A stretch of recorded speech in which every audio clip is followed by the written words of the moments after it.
Assalamualaikum warahmatullahi wabarakatuh. Alhamdulillah, hari ini murid-murid masih lagi bersama dengan Ustazah Faizah dalam mata pelajaran Fiqh tahun 2. Sebelum tu, mari sama-sama kita membaca doa sebelum belajar. Bismillahirrahmanirrahim. Allahumma aftah alaina hikmataka wa insyur alaina min khazaini rahmatika ya arhamar rahimin. Hari ini kita sambung pelajaran kita dalam tajuk pembahagian najis, iaitu najis mukhaffafah, najis mutawassithah, najis mughallazah. Yang pertama iaitu pengertian najis mukhaffafah. Apa itu najis mukhaffafah? Najis mukhaffafah ialah air kencing kanak-kanak lelaki yang berumur kurang daripada 2 tahun yang hanya minum susu ibunya sahaja. Okey, cara menyucikan najis mukhaffafah. Yang pertama, kenal pasti najis mukhaffafah. Maksudnya, kena pastikan najis tersebut ialah air kencing bayi lelaki yang berumur kurang 2 tahun yang hanya minum susu ibunya sahaja. Yang kedua, hilangkan najis mukhaffafah sehingga kering. Contohnya, lap dengan kain yang bersih.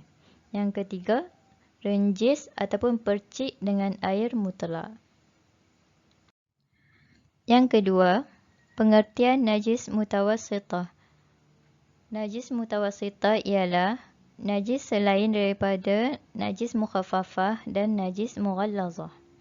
Najis mukhaffafah tadi ialah air kencing bayi lelaki yang berumur kurang daripada 2 tahun yang minum susu ibunya sahaja. Najis mughallazah ialah anjing dan babi. Okey, contoh najis mutawassithah. Yang pertama, darah, muntah, tahi, air kencing, arak, nanah dan bangkai. Okey, bagaimana cara untuk menyucikan najis mutawassithah? Yang pertama, mengenal pasti najis mutawassithah.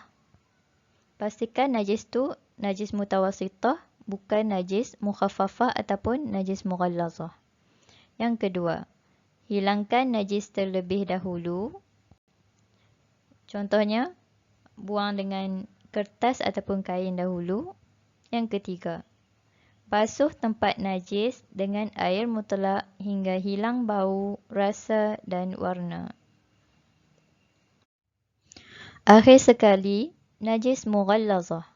Pengertian najis mughallazah.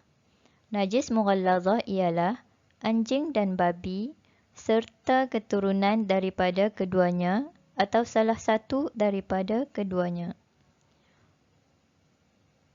Ini bermaksud anjing dan babi memang najis mughallazah dan keturunan yang ada kacukan dengan anjing ataupun babi juga terkategori sebagai najis mughallazah. Contohnya, anjing dikacuk dengan kambing, maka lahirlah anak anjing dan kambing tersebut kacukan, maka anak tersebut adalah najis mughallazah.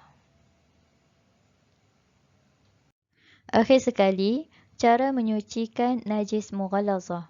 Yang pertama, mengenal pasti najis mughallazah, iaitu kena kenal pasti ada najis mughallazah pada pakaian ataupun pada tapak tangan ataupun kulit. Yang kedua, hilangkan najis yang terkena pada pakaian ataupun tapak tangan tersebut. Yang ketiga, basuh tempat najis sekali dengan air bercampur tanah. 1 kali dengan air bercampur tanah. Yang keempat, basuh tempat najis 6 kali dengan air mutlak. Okey, seterusnya air mutlak 6 kali.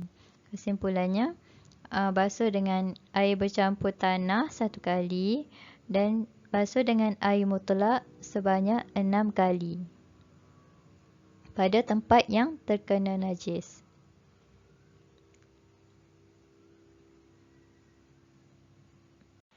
Alhamdulillah, tamat sudah pelajaran kita pada hari ini. Apa yang Ustazah ingin simpulkan adalah jenis-jenis najis. Yang pertama, najis mukhaffafah, iaitu najis air kencing bayi lelaki yang berumur 2 tahun ke bawah yang hanya minum susu ibunya.